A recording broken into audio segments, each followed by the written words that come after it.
So hello student, फिर मैं welcome करना चाहता हूं आप लोग को। तो ये मेरा फोर्थ लेक्चर है। तो आज का टॉपिक हमारा रहेगा पिट्स इंडिया एक्ट 1784। ठीक है ना। तो पिट्स इंडिया एक्ट 1784 में क्या हो गया कि एक विलियम पिट्स, ठीक है, पिट्स इंडिया एक्ट में, ठीक है ना, ब्रिटेन में तो एक कौन हुआ करता था, प्राइम मिनिस्टर हुआ करता था, पीएम, जिसका नाम था विलियम पिट्स। ठीक है।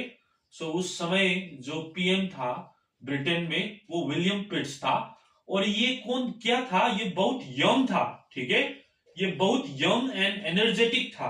ठीक है ना, ये बहुत यंग एंड एनर्जेटिक था।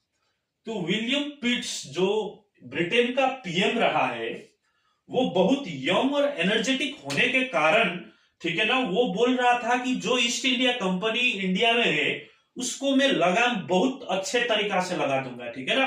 वो बहुत यंग होने के कारण उसमें बहुत ज्यादा खून उबला हुआ था। ठीक है ना। ठीक है। ईस्ट इंडिया कंपनी जो इंडिया में ट्रेडिंग के लिए गया था, लेकिन वो धीरे धीरे एडमिनिस्ट्रेट करने लगा। तो ब्रिटेन जो लगाम लगाने चाह रहा था किसको, ईस्ट इंडिया कंपनी को। ठीक है, ईस्ट इंडिया कंपनी को लगाम लगाने चाह रहे थे। और विलियम पिट्स ने बोल दिया मैं करके दिखाऊंगा। ठीक है ना, मैं इसको लगाम लगा के जरूर दिखाऊंगा क्योंकि मैं बहुत यंग भी हूं और मेरे पास क्या भी है, एनर्जी भी है। तो विलियम पिट्स ने पहली बार क्या किया कि जितने भी कंपनी टेरिटरी है इंडिया में, ठीक है ना, उसको अब हम ब्रिटिश पोजेशन बोलने लगेंगे। ठीक है ना। तो उसने क्या किया, पहली बार all the territory of India company, okay, all the territories of company, company के जितने भी टेरिटोरीज है इंडिया में, in India, all the territories of company in India was regarded as was regarded was regarded as British possession in India. पहली बार ये बात हुआ।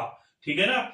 ये सब जितने भी कंपनी का टेरिटोरी है इंडिया में, इसको हम क्या बोलेंगे, ब्रिटिश पोजेशन इन इंडिया।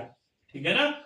ये सब ब्रिटेन का अधिकार है, इसका मालिक कौन है, ब्रिटेन है। और पहली बार बोल दिया विलियम पिट्स ने कि कंपनी का जितने भी टेरिटोरी है इंडिया में वो क्या है, ब्रिटिश पोजीशन इन इंडिया, वो सब ब्रिटेन का मामला है, वो ब्रिटेन का धन है, वो बोल दिया विलियम पिट्स ने। ठीक है। और दूसरा बात क्या बोल दिया विलियम पिट्स ने कि सुप्रीम पावर कौन होगा, ब्रिटेन गवर्नमेंट होगा। ठीक है ना। Supreme power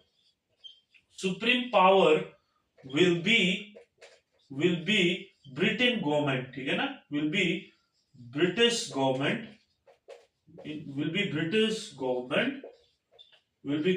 government. Supreme power कौन होगा, ब्रिटिश गवर्नमेंट होगा। Company territory in India, of company territory in India. ठीक है ना, टेरिटोरी इन इंडिया। तो विलियम पिट्स ने बोल दिया जितने भी कंपनी का टेरिटरी है वो आज से ब्रिटिश पोजीशन कहलाया जाएगा। और जितना भी सुप्रीम पावर किसके पास रहेगा, ब्रिटिश गवर्नमेंट के पास रहेगा कंपनी टेरिटरी में। ठीक है ना, ये बोल दिया। और इस एक्ट ने एक बहुत ही अच्छा चीज कर दिखाया, जो ये था, ये एक्ट का सिग्निफिकेंस। ठीक है, ये 2 पॉइंट था ये एक्ट का सिग्निफिकेंस। और ये एक्ट ने क्या करके दिखाया, ठीक है ना, पिट्स इंडिया एक्ट ने डबल गवर्नमेंट इंट्रोड्यूस कर दिया। ठीक है, डबल गवर्नमेंट इंट्रोड्यूस कर दिया इंडिया में। पहले रेगुलेटिंग एक्ट 1773 में क्या हुआ करता था, कोर्ट ऑफ डायरेक्टर हुआ करता था। ठीक है ना, court of director, COURT, court of director हुआ करता था। 1773 से ये चालू हुआ था कोर्ट ऑफ डायरेक्टर। अब क्या किया, कोर्ट ऑफ डायरेक्टर तो रहेगा ही, और दूसरा भी इंट्रोड्यूस कर दिया, और दूसरा को बोल दिया बोर्ड ऑफ कंट्रोल। ठीक है ना, बोर्ड ऑफ कंट्रोल। ठीक है।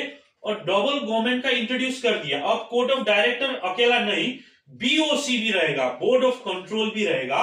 और कोर्ट ऑफ डायरेक्टर अब कमर्शियल मामलों में काम करेगा। ठीक है ना, कमर्शियल एक्टिविटीज जो भी है वो कोर्ट ऑफ डायरेक्टर दिखेगा। और ऑल सब पॉलिटिकल मामला जो भी है, पॉलिटिकल मामला, वो कौन देखेगा?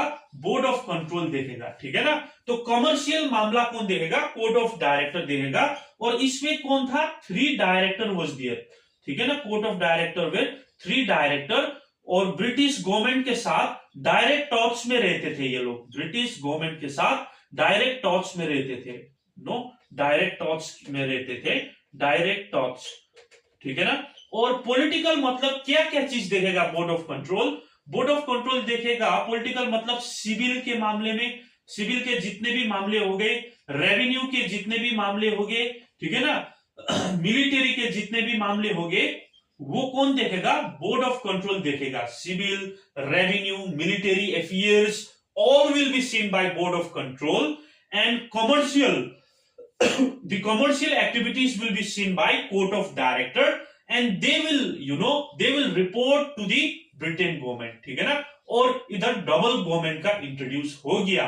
तो यही करके दिखाया विलियम पिट्स ने, ज्यादा कुछ तो नहीं किया, वो तो उबलेकर आया था कि मैं बहुत चेंज कर दूंगा, लेकिन उसने क्या कर दिया? कंपनी का टेरिटरी जो था उसको ब्रिटिश पोजेशन इन इंडिया कह दिया, और ब्रिटेन गवर्नमेंट को सुप्रीम पावर कर दिया। कंपनी टेरिटरी का सुप्रीमेसी ऑफ पावर किसके पास है?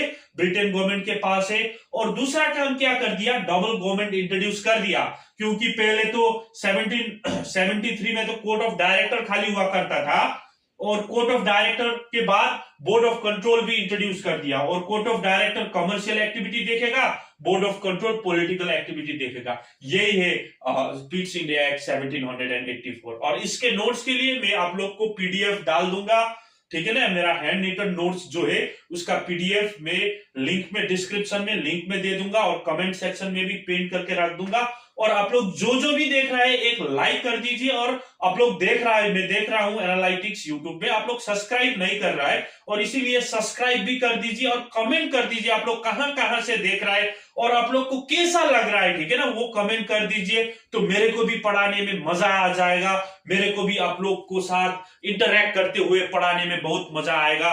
और ठीक है, और हम लोग अच्छे से इंटरैक्ट करके दूसरा एक्ट, फिर अब एक्ट ऑफ 1786 दूसरे वीडियो में आएगा। और पिट्स इंडिया एक्ट इतना ही है, आप लोग को याद करना है। ब्रिटिश पोजीशन कह दिया, और सुप्रीम पावर ब्रिटेन गवर्नमेंट को दे दिया, डबल गवर्नमेंट इंट्रोड्यूस कर दिया, कोर्ट ऑफ डायरेक्टर और board of control. Thank you for watching Upreti with Vijay.